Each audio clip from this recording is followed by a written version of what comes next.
You are Kendall Roy. Is it true? He's on his way? I don't see him yet, with his stupid walk.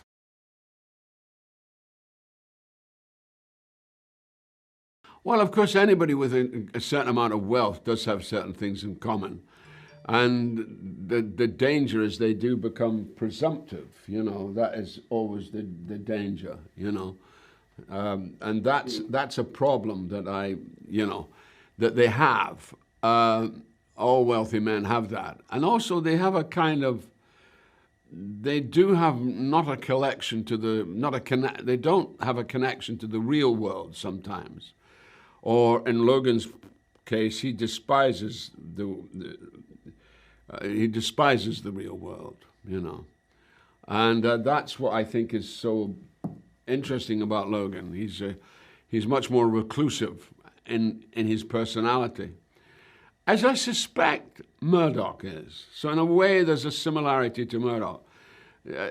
Donald Trump is just, I wouldn't even go near Donald Trump because I think Donald Trump is a bad script, basically. You know, it's not a good script at all. But Logan and, you know, and then there are people like Bill Gates, Warren Buffett, people who contribute at the same time. But it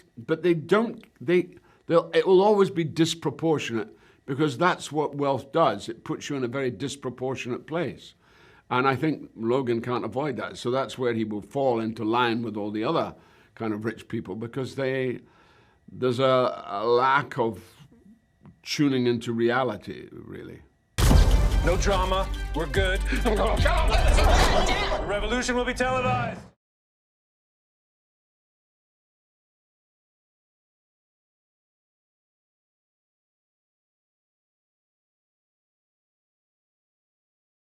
Yeah, I mean, they do a certain extent. I mean, he's very disappointed. I mean, he loves his children, but they haven't stepped up to the mark.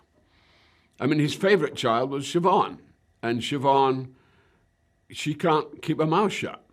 She opens her mouth and puts her big foot in it, and she talks at the wrong time, like the Pierce thing in season 2. You know, she doesn't know how to contain herself, and that is a disappointment to Logan because he thought she had the potential. But the children are also ambitious, and they're ambitious without having done the work, without having done the preparation, and that's what's so galling about them.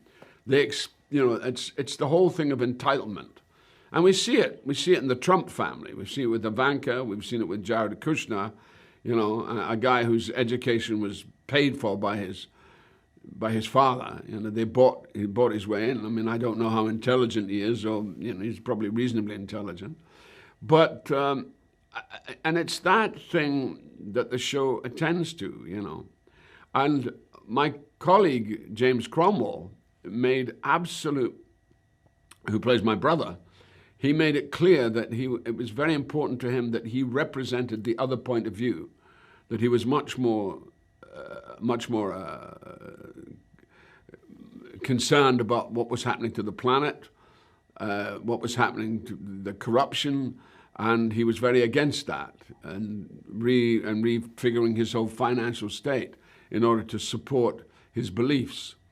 And luckily enough, Jesse, because that's who James is, Jesse went along with it.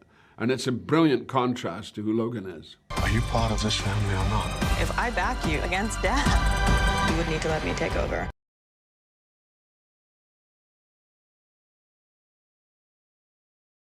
It's a reflection of people who lose touch with the world, you know, who have no sense of how poor the world is, what kind of state people are living in. I mean, they can see it and they can acknowledge it, but they're not touched by it. I may be speaking out of turn. I think probably Bill Gates is, because he's certainly tried to put his money in a certain direction.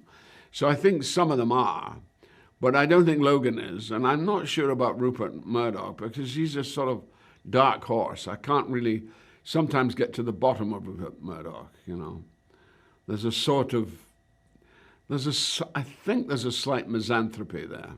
I'm gonna grind these bones to make my bread. Tell him that I'm gonna run up off the beanstalk.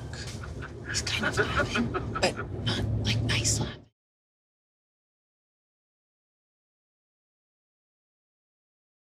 None of them.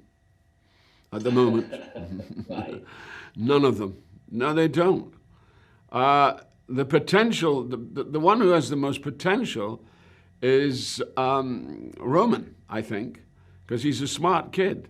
But he's just, I mean, he just has this masturbatory sensibility, you know. I mean, he's just a kind of, you know, he's spoilt and he's incapable of being a grown-up, you know.